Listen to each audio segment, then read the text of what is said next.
We are all witnessing with horror and heartbreak the results of Israeli leadership, Israeli citizens, and Israeli soldiers who have been dehumanizing Palestinians for more than 75 years. And we are asking ourselves, how the hell can this be?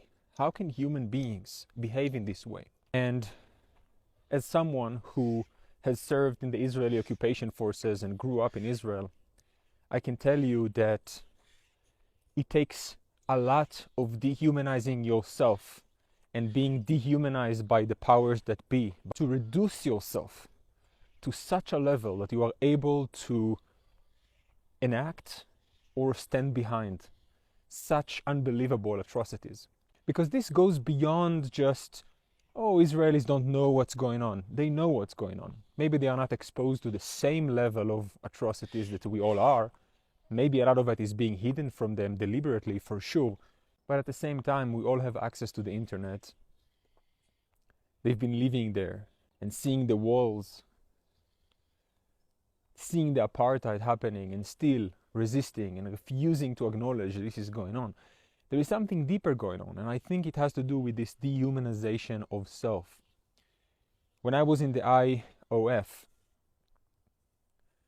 it was one of the worst periods of my life. I was so depressed. And of course, part of it was just being part of something that I resisted from the beginning just because I had to, because I was forced to, because I didn't know as an 18-year-old that I have the choice to refuse and that going to jail for refusing will be okay and definitely worth it. I just didn't know. I was afraid. But beyond that, I think it was this fact that I felt that I was reduced to nothing but a number. I was nobody. I was nobody. And if I had something to say, I would be immediately humiliated and punished for it. I was just nobody. And when you're nobody, when you're nothing but a number, your actions don't matter as much. Or at least that's the feeling that you are getting. I watched this movie yesterday called The Zone of Interest. It's a very powerful cinematographic work, and it basically shows the mundane reality of an SS commander who is in charge of Auschwitz and his family. Basically, the daily reality of having relational problems and arguments and worries and, just mundane conversations, all while their house is located right at the wall of Auschwitz concentration camp. So all the time in the background, you can hear people screaming. You can see the smoke coming out of the chimneys that used to burn people alive. You hear the gunshots. And they are just living their life. And it made me think about this point. Like how can it be? How can people in Israel go on their merry, good life and like nothing happens? Have a party on the wall of a concentration camp and not wonder for 1 second, maybe this is insane, maybe this is wrong. And I think it comes down again to this dehumanization of self. Being an oppressor requires generational dehumanization of self, a reduction. So for Israelis, it's being reduced from being human and aligned with the pain and suffering of all of humanity, of humans wherever they are, to being eternal victims of oppression in a way that completely diminishes and forgets all the other victims of oppression that have always historically existed alongside us Jewish people and all other minorities and oppressed groups. It reduces people to cogs in the machine, to soldiers, to machine guns that are meant to protect,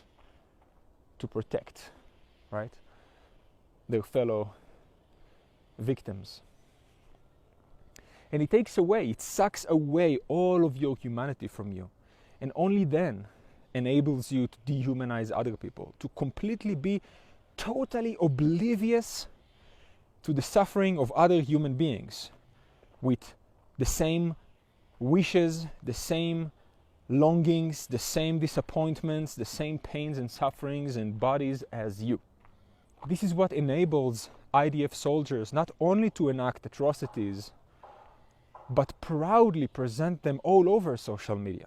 They genuinely don't see it as something bad because they don't experience, neither themselves, neither Palestinians, as the humans, the full holistic humans that they are. This is what propels Israeli citizens to use their own body to block aid from starving children. It's only because they don't see themselves as fully humans that their humanity has been reduced to fear of the other. Just something to think about this morning. I think it's important to remember that all of this, everything that we are seeing unfolding is not something that is happening far away. It is all part of humanity. It all exists here.